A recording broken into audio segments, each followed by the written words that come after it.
Murder on the Staircase, the 99-door mansion story. Having a week or so to kick around Malaysia, I thought Penang Island would be the ideal place to spend a few days. Within the boundaries is Georgetown, an old British colonial UNESCO World Heritage port city chock full of fascinating history, buckets of old buildings, and decent yet inexpensive Indian food. Two things were for sure: I was going to come back from there with a lot of photos and a few more lbs around the waist. The town is an architecture and history enthusiast's dream. I visited 6 years ago, but since even then has clearly had a lot of investment pumped into it, apparently most of it from Singapore. Strict zoning laws, within Georgetown at the very least, mean it's almost impossible to walk along a street and not be blown away by some form of architectural wonder. Ornate carved decorations and arches. Long stretches of coving absolutely everywhere. Visible beams on high ceilings with old-style fans hanging below. Colorful and intricate tiled floors. Painted wooden window shutters. You know, I could go on while on a motorbike-cum-hiking trip to the national park in the northeast corner of the island, a ridiculous amount of wrong turns, and they are frequent around Georgetown's old one-way road system, brought me to a couple of beautiful buildings. Though seemingly abandoned, they also gave me the impression of being rather secure. As a result, it didn't take me long to get online and investigate the abandoned potential in the area, during which a couple of names came up, but judging from the photos and comments online were either under redevelopment or completely locked up. Soon enough I came across the name 99-door mansion.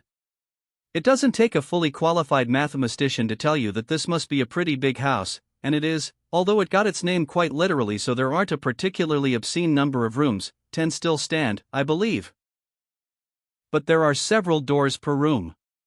Maybe the owner just disliked walking around any further than absolutely necessary, so it was an intentional design aspect. His keyring must have weighed a ton. Known originally as Caledonia Estate, it was built in the 1840s by one of Britain's wealthiest families at the time, the Ramsdens, who had links with the British East India Company. Bringing their immensely fat wallets to Malaysia, then part of the British Straits settlements, they set up a sugar cane plantation on the Malay Peninsula, in Nibong Tebel, a stone's throw from Penang Island. However, the economy moved on and the demand for sugar cane waned substantially in the late 1800s, so the Ramsdens made the wise decision to make the shift to planting rubber trees and consequently did pretty well out of it. The winds of change blew again in the early 1960s towards the rapidly growing palm oil industry, so once again they totally changed their game and reaped huge profits. The mansion has remained throughout as a tremendous display of wealth, and serving a variety of purposes.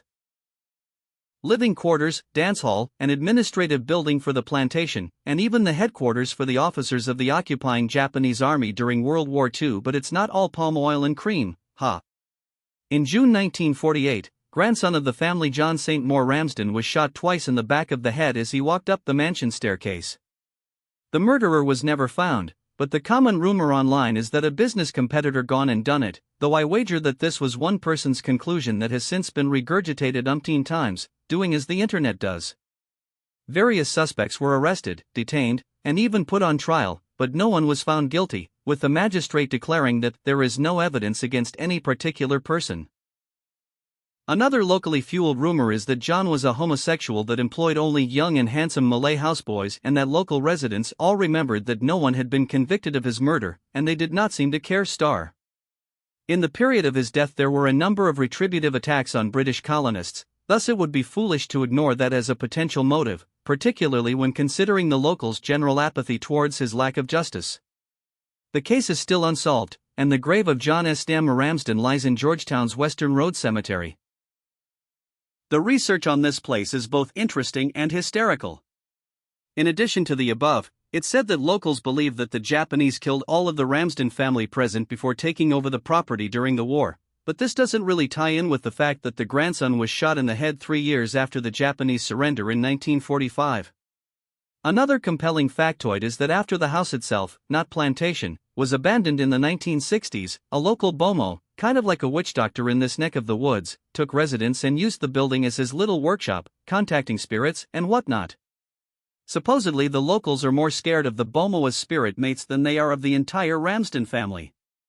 Visitors have reported hearing growling noises, the sound of drums inside the house, not sure why unless the ghost of Keith Moon is holed up in the loft, and some have even become possessed by a demon. I wouldn't disagree that they are possessed by something, but it's probably not an evil spirit. To say that I'm saving the best one for last is an understatement. The legend is that at midnight every day, the 99-door mansion's 100th door appears as an entry point to and from the spirit world, allowing all of the naughty rascals that the witch doctor summoned to come and cause mischief in the human world. Unfortunately, I wasn't there at that time, so can't possibly comment. Ahem. Well, that's the history out of the way. Time for my story. The fence gate wasn't as impregnable as it looked from the outside, so I was soon making careful crunching footsteps along the gravel path, consisting of 2 narrow strips originally created by vehicle tires. The palm oil trees, as always, are laid out in rows, which satisfied the symmetry junkie within me, but displeases my inner tree hugger. My senses are always extremely heightened whenever poking around places I'm unsure of how I will be welcomed, so even the sound of a falling leaf is startling. Seemingly out of nowhere, the soft yellow stone mansion pops into view between several bushy oil palms on the plantation. To my right, or the front side of the mansion, there appears to be a small outbuilding being used as a shrine that may have once been used as a tool shed. Otherwise, there is no sign of life beyond the millions of bugs and insects that reside in this vast palm oil plantation. The front has an intricately decorated carved stone balcony above and an archway below, which I spend several minutes taking pictures of. Soon enough it seemed wise to go and have a look around inside lest any of the plantation workers spot me and react negatively, so I made my way into the building. The heightened senses I mentioned before came into action again as I heard a scraping noise outside, and then followed by rapid footsteps, though not human ones. Looking outside to face my paranoia brought me within about 10 meters of an angry snarling dog. Contrary to previous encounters with wild dogs, I decided to change my tactics and try to act friendly while encouraging it to come over for a head scratch, rather than just shitting myself and going all Steve Irwin by looking for the nearest distraction stick. The dog didn't fall for my charm, and ran around the outside of the building with the look of Satan in his eyes, still growling, presumably heading for a set of stairs to enter the mansion. Oh well, I've had a nice life, I thought to myself, resigning my final moments to being eaten alive by angry dog and his mansion pals. It's hard to pinpoint exactly why I decided to walk back the way I came and face them out of the front door, but from the shroud of shade inside the entrance hall of the house I only saw angry dog and what I assume was his missus, both frantically looking around and sniffing the air. In retrospect, I managed to get the drop on them by coming from the darkness of the mansion interior and whistling, beckoning them to come over for cuddles and belly rubs. It caught them off guard, causing them to jump out of their skins and run off into the depths of the plantation, but not before one of them stopped a safe distance away to drop their trousers and continue with their retreat. Initially my concern was that they were heading towards the plantation workers to raise the alarm, but I heard nothing more from anyone, dead or alive, for the hour or so that I was there. Walking up the main staircase was something that required a lot of courage. Looking at the upper floorboards from below showed that they had suffered typically as floorboards do after decades in the middle of a humid, boggy, termite-filled oil palm swamp plantation. Even though treading extremely carefully with a slow and wide stance like someone walking around the house looking for a new roll of toilet paper, it was stronger than I gave it credit for, but it seemed at first glance that a higher level of caution was needed at the top around the arguably less structurally sound floorboards.